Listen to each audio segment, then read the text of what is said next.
What's up, everybody? This is really late on this. I'm gonna do a Battleground review. I'm gonna tell you this is probably the worst pay-per-view of the year so far. I'll go over the matches.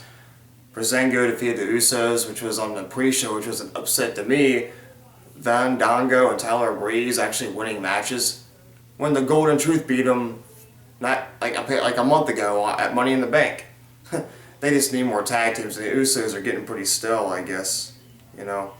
Sasha Banks and Bayley defeated Charlotte and Dana Brooke, which I wasn't expecting Bayley, honestly. So that was the biggest shock of the entire pay-per-view was Bayley showing up. But Bayley's not going to be staying there, at all. She was just there for that one night, is what I was told. She's going back to NXT.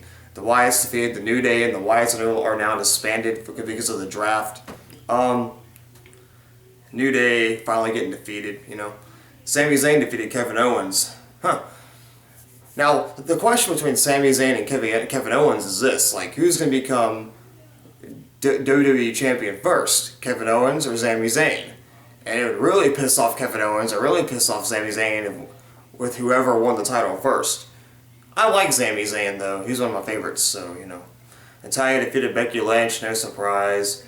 The Miz versus Darren Young ended in double disqualification. I don't know if they're going to continue to push Darren Young or not, I'd like to see Darren Young become, a champion, which I think that the whole, let's make Darren Young great again. I was watching a broadcast online, and I think Jack Swagger should have had that spot, but you know how that is.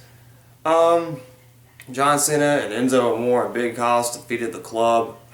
John Cena gave AJ Styles the AA on top of the rope and beat him there.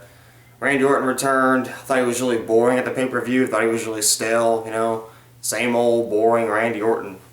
And Dean Ambrose defended against Roman Reigns and Seth Rollins, which I was rooting for Roman Reigns. Everybody else was rooting for Seth Rollins. I wasn't really expecting Dean Ambrose to retain because his title reign's been shit in my opinion. He doesn't have a champion image. The whole jeans and tank top shit. It's like when a wrestler doesn't look like a champion, he doesn't suit a champion image. But this pay-per-view, tag matches, and just, jobbers. Oh wait, also forgot Zack Ryder versus Rusev, which, of course, Rusev is going to win. I was going to keep trying to push Zack Ryder, Darren Young is good enough. But yeah, the thing is, this pay-per-view was just shitty in general. Bayley was the shining star of that whole pay-per-view, in my opinion, because she had the biggest pop. Her and Sasha Banks. They were the first match, too. But this whole pay-per-view was just crap. Nothing great happened, no title changes, nothing special. The very first crappy pay-per-view of the entire year. Which Battleground's just it never is that great of a pay-per-view anyways. But SummerSlam is next month. This is my review. Have a nice day. Sorry I'm negative. And bye.